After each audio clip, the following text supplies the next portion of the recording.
Salam alaikum, j'espère que tout le monde va bien. Aujourd'hui, on va voir la tournure impersonnelle. Alors, pour la tournure impersonnelle, on peut utiliser un verbe impersonnel.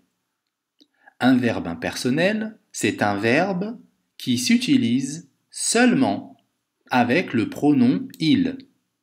On a des verbes qu'on n'utilise que avec il. On ne l'utilise pas avec je, pas avec tu, seulement avec il. Ce sont des verbes impersonnels. Dans la phrase, le pronom il, ce pronom il, ne représente rien. Il ne représente rien. Les verbes impersonnels sont falloir, le verbe falloir, ou bien on a les verbes qui ont un rapport avec la météo, comme par exemple le verbe pleuvoir, le verbe neiger, geler, etc. Exemple, il faut faire du sport. Il pleut toute la semaine. Il a neigé à Paris. Donc ici, dans ces trois phrases, le il ne représente rien. D'accord? C'est une phrase impersonnelle.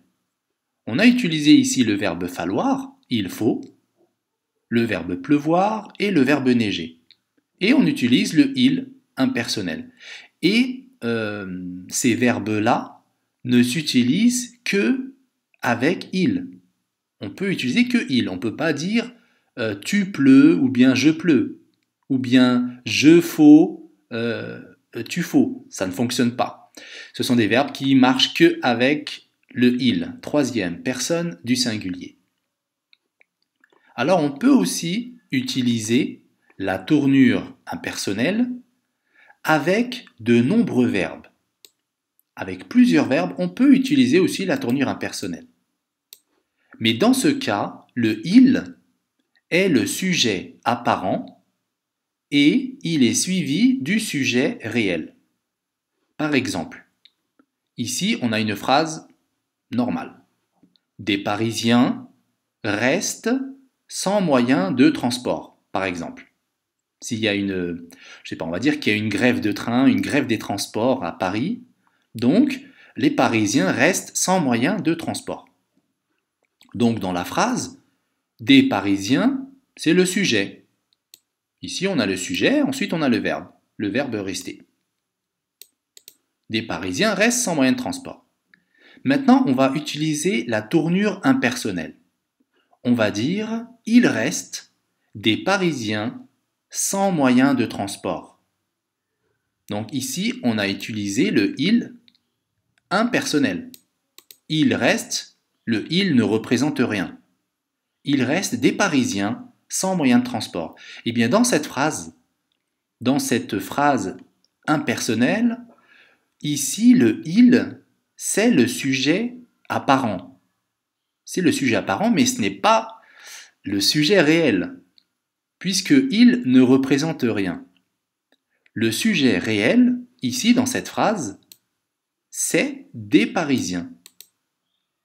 Donc on peut dire que c'est pour ça que dans la tournure impersonnelle, on a un sujet ici, le il, c'est le sujet apparent, mais le sujet réel, c'est des Parisiens.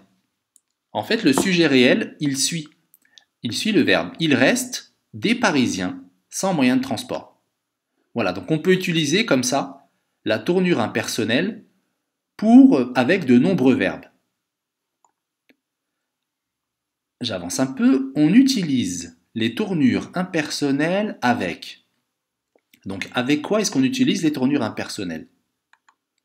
On va les utiliser avec des expressions, avec des verbes d'état et avec l'expression il y a. Alors les expressions, bon, il y en a plusieurs, j'en ai choisi deux. On a il arrive que ou bien il paraît que. Par exemple, il arrive que je sois en retard le lundi. Donc il arrive, il, tournure impersonnelle. Il arrive que. Cette expression « il arrive que » est une tournure impersonnelle. Il arrive que je sois en retard le lundi. Il paraît que les salles de sport vont ouvrir. C'est pareil, on a une tournure impersonnelle. Le « il » ne représente rien. Avec les verbes d'état, donc les verbes d'état, c'est le verbe être, paraître, devenir, rester, etc. Avec les verbes d'état, on peut aussi utiliser la tournure impersonnelle. Il est nécessaire d'assister à la réunion. Vous voyez que quand on dit « il est nécessaire », c'est une tournure impersonnelle. Il devient urgent de régler le problème. Là, c'est pareil. Le « il » ne représente rien. Il devient nécessaire de régler le problème. Et on a aussi, bien sûr, l'expression très connue « il y a ». Il y a, on l'utilise beaucoup en français. Par exemple, à chaque problème, il y a une solution.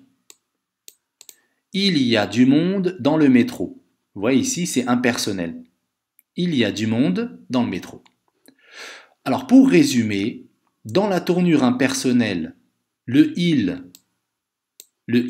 ne représente rien et il est suivi d'un verbe à la troisième personne du singulier. D'accord? Comme on peut voir, bien sûr, avec le « il », on a toujours le verbe à la troisième personne du singulier. Voilà, ce sera tout pour ce petit cours. J'espère que ça vous a plu, que ça aura servi à quelque chose. Je vous dis à la prochaine, Inch'Allah.